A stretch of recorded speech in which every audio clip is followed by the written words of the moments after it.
Hi, and welcome to our lecture on the law of sines. We're in the midst of our study of trigonometry, and if you go way back in the beginning, you'll remember we defined the trigonometric functions using right triangles. Well, in this lecture and the next, we'll focus on oblique triangles, that is, triangles that don't necessarily have right angles. And we'll try to what's called solve them. And solving means the following. Given certain parts of that triangle, you try to find the remaining parts.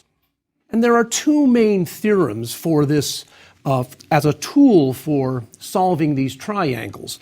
The law of sines, which we'll study in this lecture, and the law of cosines. Let me make a side comment about the law of sines. If you've taken a physics course, you might remember Snell's law, and this law of sines will look familiar to you. Also, let me add that the law of sines and the law of cosines, next lecture, are not directly used in calculus courses except when doing applications of calculus. And many of the applications of calculus involve triangles where you have to use the law of sines and cosines. So how does the law of sines work? It's a beautiful theorem. It's really neat how it sets up. Imagine the following triangle. We'll label it ABC using capital letters for the vertices, and we'll label the opposite sides using small letters. So sides A, B, and C are opposite angles A, B, and C. Okay. The law of sines says the following. A certain equality of ratios. The side A divided by sine of the angle at A equals side B divided by sine B equals sine C divided by sine C. It's a beautiful theorem, isn't it? The ratios are always equal to each other. And of course, you could write it in reciprocal form. Sine A over A equals sine B over B equals sine C over C. And the bottom line is here, given three values, you can actually find the fourth by solving this equation for the missing value. As we go along, we'll also see some interesting difficulties in using this law. Some subtleties will arise. But let's do a simple example to get started and build up some confidence. Here's a triangle, and we will use the law of sines to find the remaining sides and angles. We will solve this triangle. Here's the setup. The triangle again is labeled ABC, and the angle at A will be 25 degrees, the angle at B will be 60 degrees, and the side opposite A 12 inches. So we're given three pieces of the triangle, and the goal is to find the other three pieces. Angle at C, that's missing, side B and side C. Okay. Well, it's pretty easy, I think, to find the angle at C. If you know two angles of a triangle, the sum is 180 degrees, so we can find the third side. So clearly, if A is 25 and B is 60, then C is 180 minus 25 minus 60, or 95 degrees. So we now have all three angles of this triangle. By the way, you might have noticed that we're using degrees in this lecture, and that will probably be true for this lecture and the next. One tends to use degrees when trying to solve triangles. So let's use the law of sines to obtain the value of side B.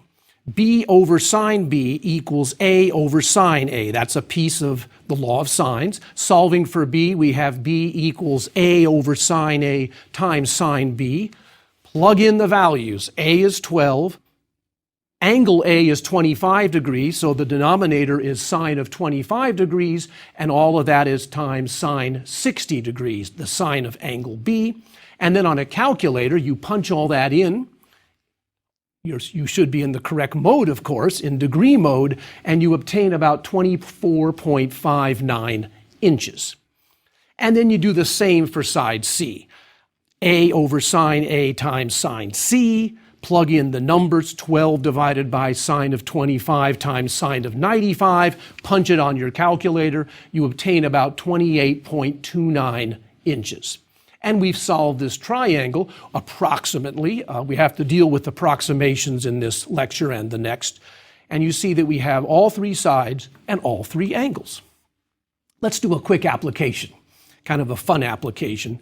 Suppose you have a pole that's tilting towards the sun at an angle of 8 degrees from the vertical. So here's the vertical, the pole's kind of tilting this way, and it casts a 22-foot shadow that way.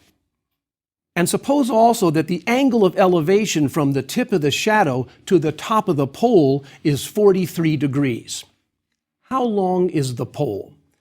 Here's a picture, and I've drawn the following. I've drawn the pole at an angle of 8 degrees off the vertical, and I've labeled that side A, and that's what we're trying to find, isn't it? The angle A, which is the angle of elevation up to the top of the pole, that was given to be 43 degrees, and we're also given that the vertex A is 22 feet from B, the foot of the pole. So we're trying to find little a, and we know side C, because C is the top of the pole, and we know angle at A, and do we know the angle at B? Aha! Well, if you form a right angle, then the angle at B is 90 plus 8 degrees, or 98 degrees. That would be the full angle at B in the triangle ABC. So let's go ahead and do the arithmetic now to solve this problem. A is 43 degrees, B is 98 degrees, and of course now we know angle C, it's the difference, 180 minus 43 minus 98, or 39 degrees. And by the law of sines, A over sine A equals C over sine C. Solving for A, we have C over sine C times sine A, 22 over sine 39 times sine 43 comes out to be about 23.84 feet. That's how long the pole is, this slightly tilted pole. Let me make some comments now about solving triangles. If you're given two angles and a side, then things are really nice because you can immediately find the third angle because the sum is 180 degrees, and then you can use the law of sines to solve the other two sides. So angle, angle, side, or angle, side, angle, those are easy cases. It's more complicated if you're given two sides and an angle. Today we'll look at the case of two sides and an opposite angle, and that will be interesting. And then in the law of cosines lecture, next lecture, we'll look at the case of two sides and the included angle, or in also all three sides. Suppose you're given all three sides, can you solve the triangle? That will be the law of cosines. All right, let's do, again, a more interesting example.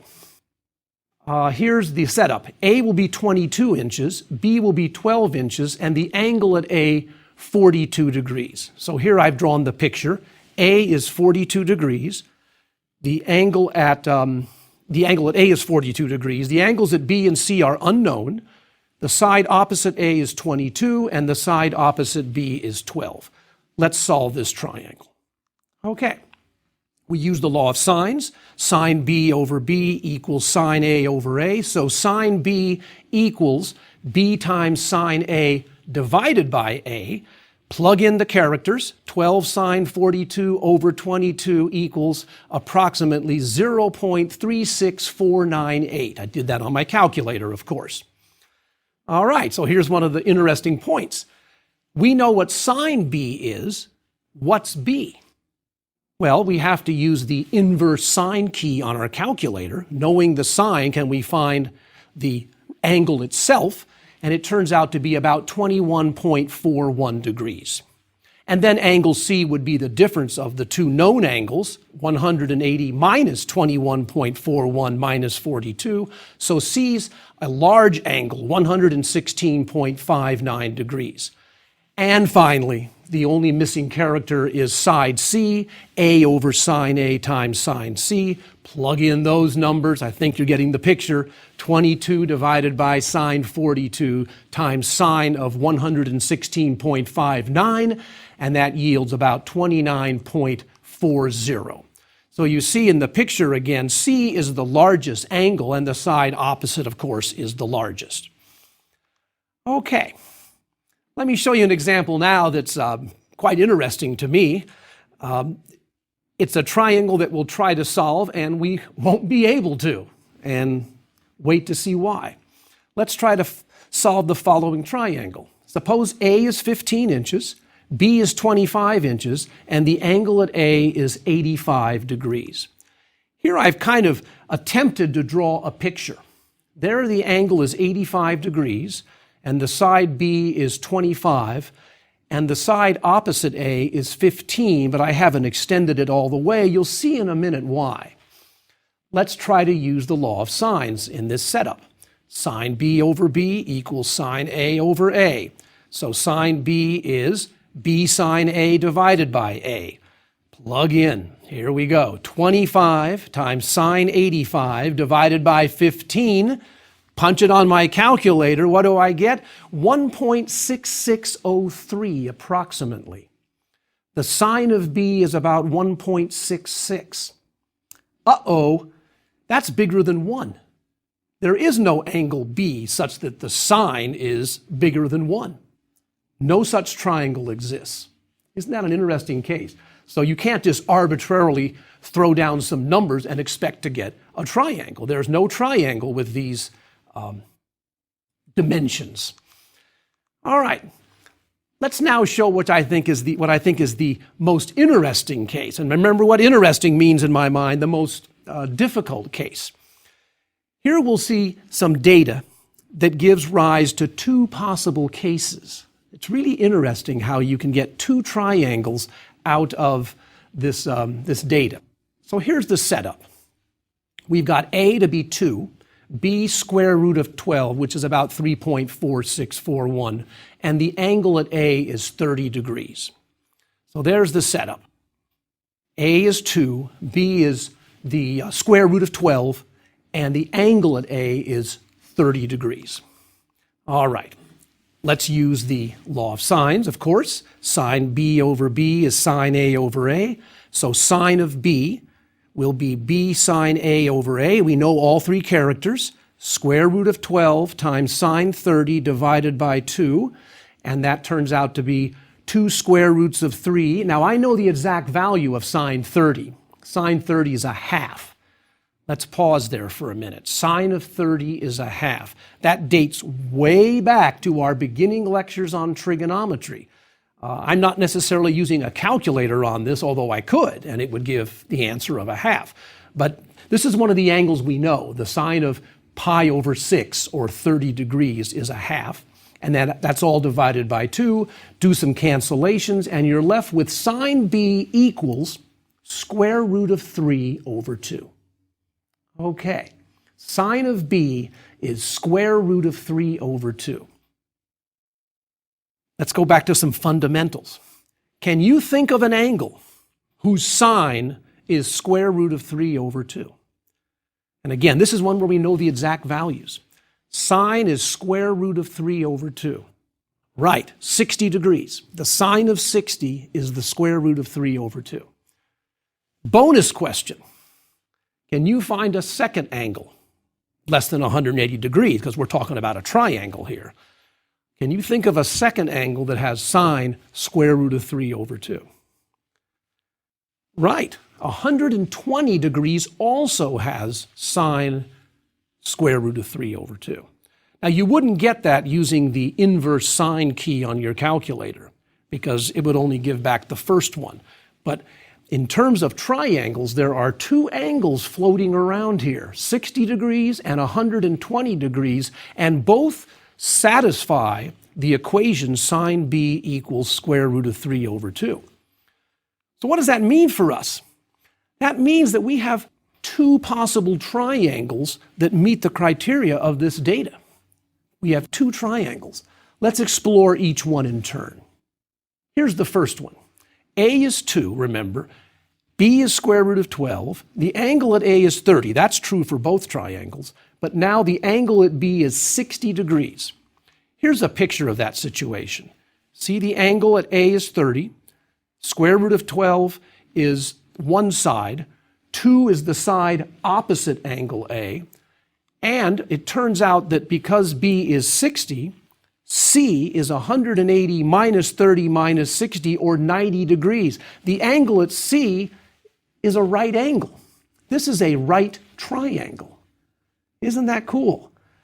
So what's the side opposite angle C? Well, we can use the Pythagorean theorem. We don't have to be fancy. We can just go square root of 12 squared plus 2 squared, and that equals 16. Square root of 16 is 4.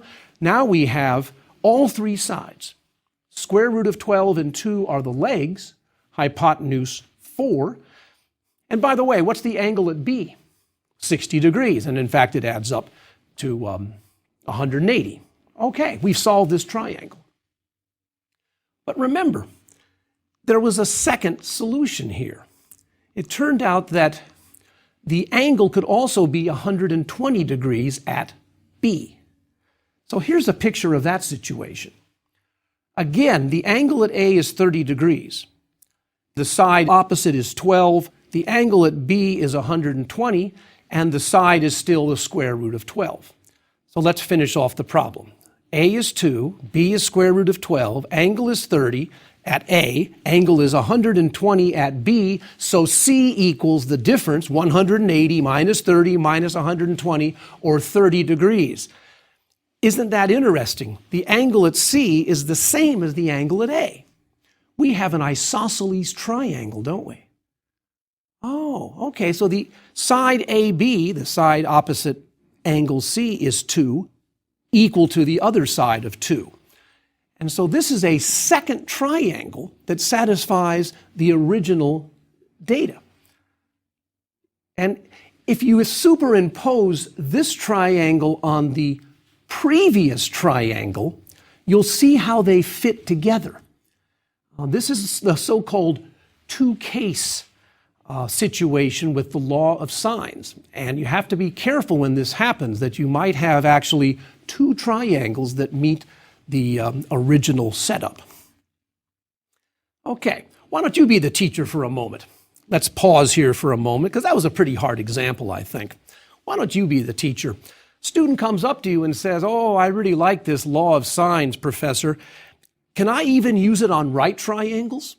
Is it okay to use the law of sines on right triangles? Because up to now, we've been kind of using it on what I used to call oblique triangles, where all the angles are kind of weird. They aren't 90 degrees necessarily.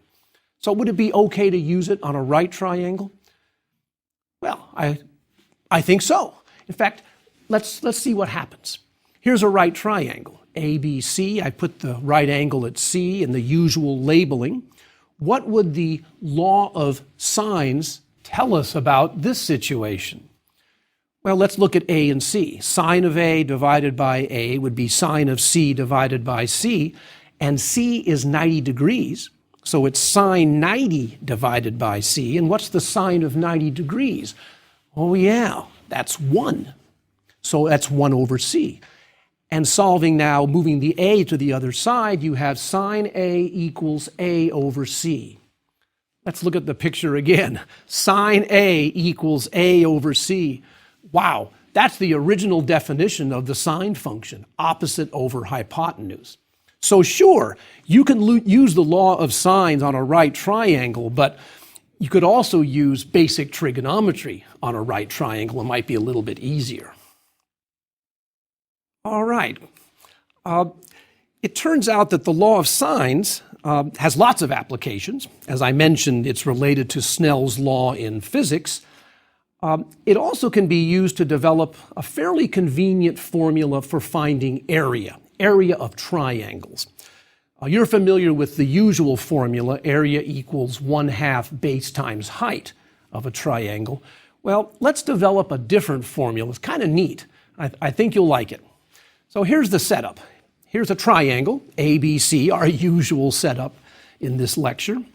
And let's drop the perpendicular from vertex C down to the side AB, down to side C. And that we'll call the altitude or the height of our triangle. So what's the area now of this triangle? Well, it's 1/2 base, which is C, times the height H. Okay, can we get a formula for H? Well, let's use our definition of trigonometry. Sine A is H over B. sine of A is opposite over hypotenuse. And now we have that the height would be B sine A, moving the B to the other side, and the area is 1/2 base times height, which is 1/2, the base is C in this triangle, and the height is now B sine A from that derivation we just did. And so the final answer is 1/2 BC sine A. Let's look at the picture. The area of that triangle is 1/2 the product BC sine of the included angle. It's the product of two sides and the included angle. Well, the sine of the included angle. And this would work, by the way, for any triangle and any angle that you happen to know. Kind of a neat formula, kind of a surprising formula. The area of a triangle is pretty simple.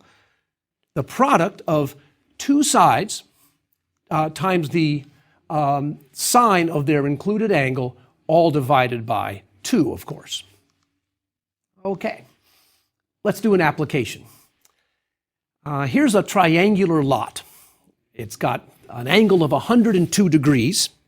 And if you march this way, it's 52 meters that way, and it's 90 meters that way. So it's a triangular lot, and you know the included angle, and you know the lengths of two sides. By the way, my home in Gainesville, Florida, has a triangular lot. I'm not sure the dimensions are exactly as given here, but it basically looks like this. It's kind of a sharp corner there, and it's got a dimension this way and another distance this way. Well, given this triangular lot in the picture, we can find its areas using this fancy new formula. So, what's the formula said? It says that the area is 1/2 AB sine C. Who are these people? A and B are the two sides, and C is the included angle, so it's the sine of C, again, all divided by 2. So let's plug in the numbers. It's 1/2 times 90 times 52 times sine of 102 degrees. Punch that again on your calculator, and you would get approximately 2,288.87 square meters. Okay. Have you been to Italy? Even if you haven't been to Italy, you've probably seen pictures of the Leaning Tower of Pisa, a fascinating piece of architecture, fascinating tower. It leans. It's kind of off to an angle. And here are some statistics about it. It turns out that its length, the height of this tower, if it were standing straight, is about 58.36 meters. But it's leaning, and it's leaning at a distance of 5.45 meters off center. Here I've drawn a picture of that situation. You can see the tower, and it's not standing up straight, but it's leaning, and that lean is 5.45 meters off center. Okay. The question is, what's the angle of the lean? How much is the angle of the lean here? All right. Another question, of course, which has always sort of puzzled me, why is it leaning? What happened to it? You might remember that, or might have read that the soil is unstable under the Leaning Tower of Pisa. It's kind of a mixture of clay and sand and water, and over time, after it was built, it slowly began to lean. And I don't know if it's going to fall over one day. I know they've done lots of work to try to keep it steady and not lean too much. A long time ago, I walked up the tower, and it was a frightening experience because of the lean. As you stare down from one side, it's kind of scary. I don't think I would do it again if I were in Italy.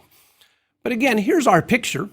We've got our angle alpha that I've labeled that we're trying to find. And we know that the tower is 58.36 meters high, but it has that lean of 5.45 meters. Can we find the angle alpha? Well, this problem actually is fairly simple, isn't it? We don't have to use that fancy law of sines for it. We can actually find that angle by the simple definition of the trig function. Can you think of the appropriate trigonometric function to yield the angle alpha? What do you think? Well, what's the sine of alpha? It would be the opposite divided by the hypotenuse. And the opposite is 5.45 meters, and the hypotenuse is 58.36. Plug those into your calculator, and you'll obtain something like 0.0934. Now use the inverse sine button and use it in degree mode, and you'll obtain the answer of about 5.36 degrees. So that's the degree measure of the leaning Tower of Pisa. Kind of an interesting result. Okay, I hope you found this lecture fairly straightforward. I think using the law of sines is not too hard. Given 3 pieces, you can find the 4th. But then we noticed some interesting issues that came up. One was it's possible that no triangle exists. But much more interesting are the cases where the data might yield 2 possible triangles, and hence you have to analyze each one in turn. Well, next time, we'll look at a related theorem called the law of cosines. And together, these 2 theorems will permit us to solve pretty much any triangle. Next time, we'll look at the case where we're given 2 sides and the included angle, or all 3 sides of a triangle. If we're given all 3 sides, can you find all 3 angles? Well, next lecture, the law of cosines will permit us to do it. The law of cosines generalizes the famous Pythagorean theorem. Great. Let me take a moment now to talk about some general issues of mathematics and studying mathematics. I think for success in getting ready to take a calculus class or getting a real firm understanding of pre-calculus, I think it's important not only to watch these lectures and hopefully enjoy these lectures, but to do the next step, and that is to practice.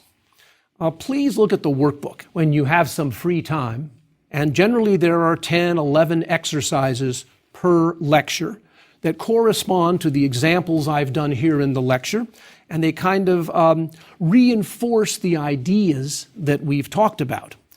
Also in the workbook, you'll see a repeat of some of the important examples that we've developed during the lectures. Savor these examples.